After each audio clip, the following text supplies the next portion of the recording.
Ciao a tutti, bentornati nel nostro mondo sommerso, sono Shari. Oggi, come ormai di consueto, vogliamo portarvi un piccolo aggiornamento sul nostro mitico cubo DSB. In questi mesi la vasca è cambiata molto, trasformandosi da un cubo di vetro con acqua e rocce ad un vero e proprio ecosistema colorato e ricco di vita, e noi di Fight Tank non possiamo che esserne felici, anche perché sinceramente ci eravamo stufati di riprendere solo rocce. Oltre a mostrarvi i nuovi animali, faremo anche un breve excursus sulla conduzione della vasca durante questi mesi. Ma prima, come sempre, sigla!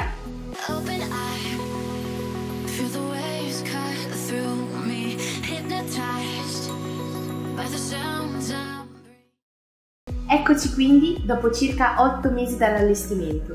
La vasca procede per il meglio e senza grossi intoppi. Il DSB mostra ottimi segni di maturazione ed i valori di inquinanti stabili confermano il buon funzionamento biologico del sistema. Ovviamente, viste le buone condizioni, non abbiamo esitato a popolare con un buon numero di animali. Premessa veloce ma fondamentale: ricordate che, soprattutto per una vasca giovane come questa, la gradualità degli inserimenti è fondamentale. Gli animali che vedrete sono molti, ma sono stati inseriti poco per volta, nell'arco di circa 2 mesi e mezzo, per dare il tempo alla vasca di abituarsi al maggior carico organico. Siamo così riusciti a mantenere gli inquinanti su valori accettabili, nonostante la popolazione relativamente elevata. Prima di continuare, vogliamo ricordarvi che il vostro supporto su YouTube è fondamentale. Se vi piace il lavoro che facciamo, vi ricordo di mettere un like al video, iscrivervi al canale e colpire la campanella. In questo modo ci darete una grande mano a migliorare ed a creare contenuti sempre più belli, interessanti e soprattutto di qualità. Grazie mille! Bene, bando alle ciance, abbiamo aspettato fin troppo, vediamo un po' questi nuovi inserimenti. Abbiamo iniziato inserendo alcuni molli, più resistenti ma comunque di pregio, per testare il sistema. Nello specifico stiamo parlando di 3 colonie di Zoanthus e 2 ricordee. Per il posizionamento dei molli abbiamo optato per l'atollo isolato nella parte posteriore della vasca. In questo modo sarà più facile tenerne sotto controllo la crescita, qualora dovessero diventare troppo invasivi. Evenienza non così rara per il corallo molli. Appurato che tutto stava funzionando e che gli animali stavano bene, dopo qualche settimana abbiamo alzato un po' il tiro e proceduto ad inserire i primi LPS, i veri protagonisti della vasca. Nello specifico, nell'arco di alcune settimane abbiamo inserito una Catalaphylia, un'Eophilia ancora ed una Glabrescens, alcune colonie di Acanthastraea,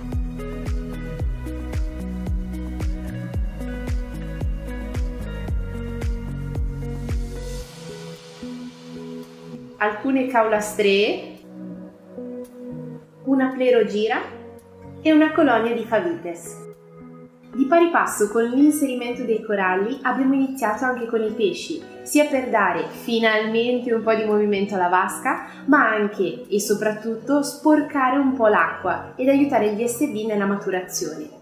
Durante gli ultimi mesi sono stati inseriti nell'ordine una coppia di Ocellaris, un gruppo di 7 Chromis viridis, una coppia di Nemateleotris decora, il famosissimo gobbio di fuoco, una coppia di Pterapogon cauderni, uno dei quali purtroppo è stato protagonista di un brutto incidente con una pompa di movimento.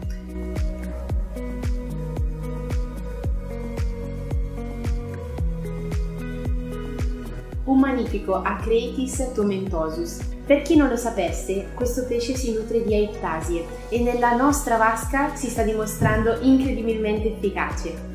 Infine, visti i segnali positivi, abbiamo deciso di osare e di inserire qualche talea di SPS semplice, soprattutto per popolare la parte alta della vasca, ove la luce è troppo intensa per allevare gli LPS.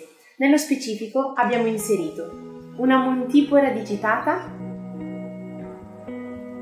una Montipora confusa, 2 Pocillopore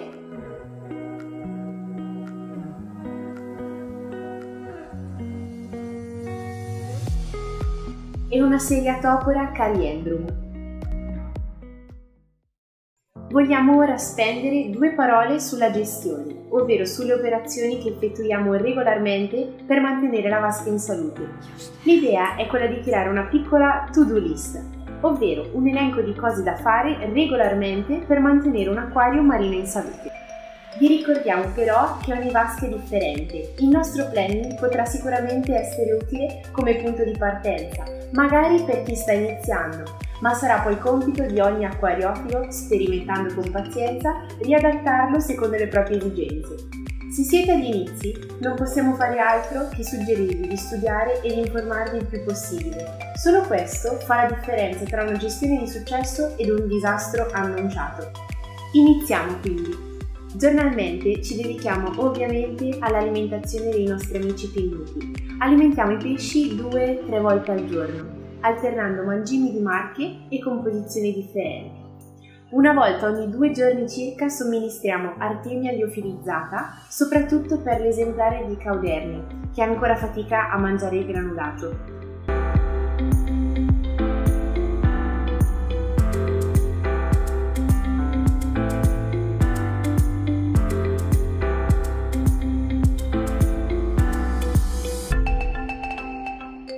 Sempre giornalmente somministriamo iodio con l'integratore Aquaforest e dosiamo circa 100 ml di fitoplancton per nutrire la fauna bentonica. 2 volte a settimana ci occupiamo di alimentare i coralli, anche qui ci piace variare. Per gli LPS utilizziamo un granulato specifico della Ocean Life, alternando spesso con artemia congelata, pezzi di gambero o molluschi in generale. Per gli SPS e per nutrire il bentos in generale, invece, utilizziamo un alimento in polvere specifico, sempre Ocean Life, alternando con rotiferi vivi direttamente dalle nostre culture. Oltre all'alimentazione dei coralli, un paio di volte alla settimana ci occupiamo di pulire i vetri ed il bicchiere dello schiumatoio.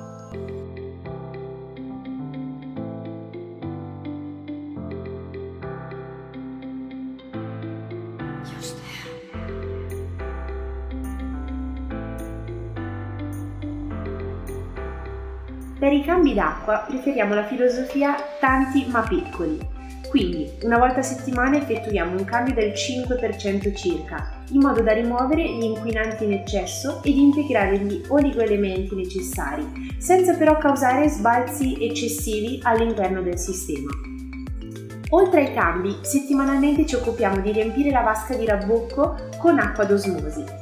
Il serbatoio di Rabbocco ha una capacità di circa 10 litri e per il momento ci fornisce un'autonomia di, appunto, una settimana. Purtroppo questo numero è destinato a scendere drasticamente durante l'estate. In ultimo, una volta al mese ci occupiamo di sostituire il carbone attivo in SAMP, sempre 100 grammi per il nostro sistema da 200 litri, e procediamo al cambio della calce sodata esaurita nello scrubber di CO2.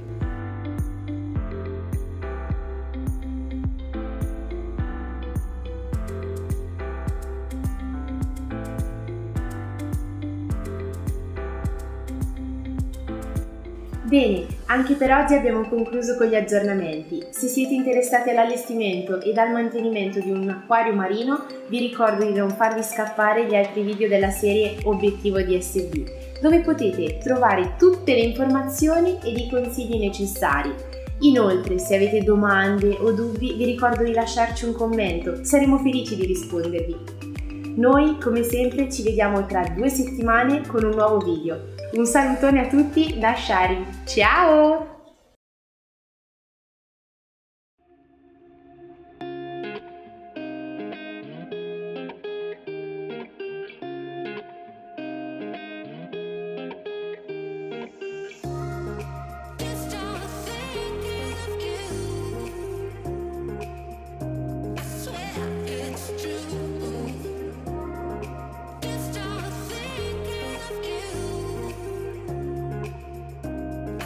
Yeah.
Aspetta. Perché è tutta registrata questa è tua faccia? No, dai, per favore. Cosa esce? Cosa esce?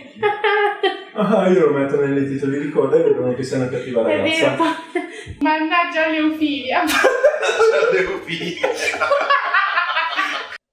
Sì, queste sono mie lucubrazioni, poi non so quando monti le ragioni. Lucubrazione. Quando l'ultima volta...